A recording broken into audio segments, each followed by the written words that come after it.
और सबसे पहला सवाल यह है कि आज हमें विभूतिपुर में का एक सरपंच जिसका काम है समाज में न्याय व्यवस्था को बनाए रखना, उनको आज धरना पे बैठने की आवश्यकता क्यों पड़ी? यदि न्याय में समाज सरपंच का काम होता है पंचायती करना, ये पंचायती करना जाते हैं तो अपराधियों को ये सजा देने का काम कर, अपराधियों को ये लोग अपराध को अपराध और गलत को गलत और सही को सही करने का काम करेंगे। यदि उस कर्म में यदि इनके बेटे सुरक्षित नहीं रहेंगे तो आप प्रशासन हमें बताइए कि और किसका आप लोग के बेटा को सुरक्षित रख सकते हैं? जब एक जनप्रतिनिधि का बेटा एक सरपंच आपके सामने बैठा है और आप लोग लाठी का दोष दिखा रहे हैं। हम यहाँ पे आए, वहां से हम आए तो देखे कि हमको लाठी का दोष दिखा रहे हैं, धक्का दे रहे हैं, हमारे साथ धक्का मुक्की हो रही है। आप जाइए, आप पूछते हैं कि अपराधी कहाँ है, हम आपको बताते हैं अपराधी जाइए शराब के बोतल में बंद है, आपको तुरंत मिल जाएगा वो अपराधी। लेकिन वैसे वो अपराधी नहीं मिलेगा। हम आपको बताते हैं, हम 3.5 दिन पर टीवीकेएन कॉलेज में भूख हड़ताल पे बैठे थे। हम माननीय थाना अध्यक्ष को फोन करते करते थक गए कि सर एक बार आइए, हम भूख हड़ताल पे बैठे हैं, सर एक बार आइए, हम भूख हड़ताल पे बैठे हैं। लेकिन माननीय थाना अध्यक्ष के कान में जू तक नहीं रेंगा, वो एक बार देखने तक नहीं आए। उनके नजर में शिक्षा, छात्र, स्वास्थ्य और यहाँ के जो जनप्रतिनिधि हैं उनका कोई वैल्यू नहीं है। आप एगो सुनिए, आपको थानों पे प्रतिष्ठा चाहिए ना, तो एगो उज्जर रंग का कुर्ता, एगो पैजामा पहन लीजिए, एगो बढ़िया जूता खरीद लीजिए, थाना अध्यक्ष जी कुर्सी घसका देंगे, आपको बैठा देंगे। आप नॉर्मल कपड़ा नहीं, एगो आप नॉर्मल कपड़ा पहन के देखिए, गरीब है, अखबार बेचने का काम करते हैं, ये भी यहीं पे है, अखबार बेचने का काम करते हैं। इधर आइए, इनका सर फोड़ दिया गया। थाना अध्यक्ष कहता है पगला है। अरे पगला ही नहीं, पगला तुम है तो गरीबों के साथ ऐसा करता है। पागल ही आदमी नहीं, पागल विभूतिपुर का थाना अध्यक्ष है। है बड़ा बाबू जी, तुम बिजनेस खोले हुए हैं, हो गया, आप आ जाइए, इधर आइए। पागल ही आदमी नहीं है, पागल विभूतिपुर का पुलिस प्रशासन है जो ऐसे गरीब लोगों को पगला बोल के यहाँ से थाना पे भगाता है। एगो स्कॉर्पियो की लीजिएगा तो थाना अध्यक्ष अपना कुर्सी पे उठ के आपको बैठा देंगे, लेकिन एगो गरीब लोग जाएगा थाना पे तो हम कई बार आए हैं, लगभग 7-8 बार ही हम थाना पे आए होंगे, तो हम देखते हैं गरीब आदमी नीचा में बैठल रहेगा,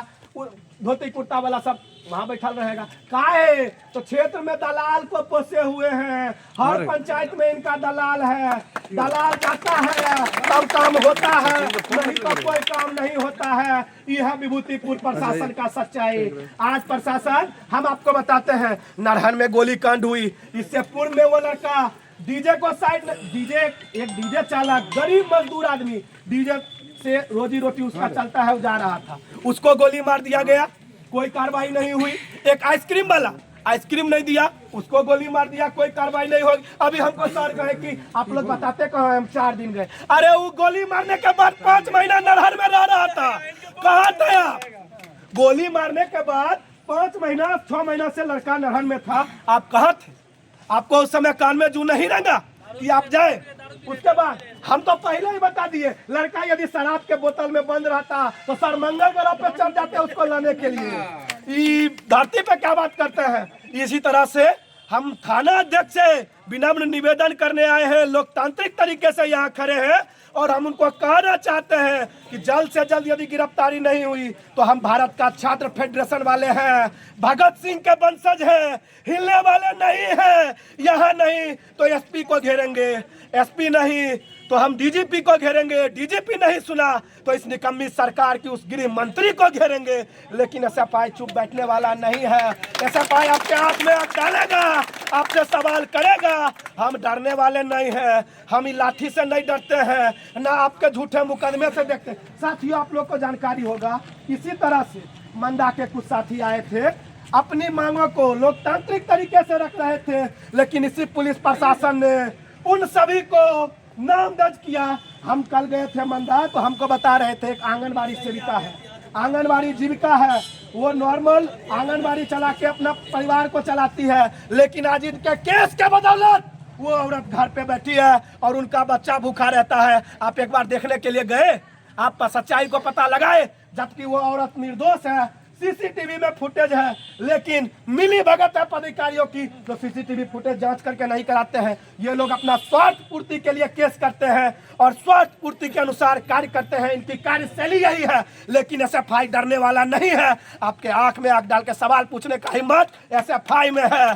विभूतिपुर का जनप्रतिनिधि के बेटा के ऊपर गोली चला, आप अभी तक मौन है। आप अपने कार गिना रहे कि अरे हम 4 बार गए, 5 बार गए, 6 बार गए, लेकिन यही में इनकी यदि स्वार्थ में लिप्तता होती तो ये क्या करते कि आज उसको अपराधी को पकड़ने का कार्य करते, जिसमें ये पूरी तरह से विफल है।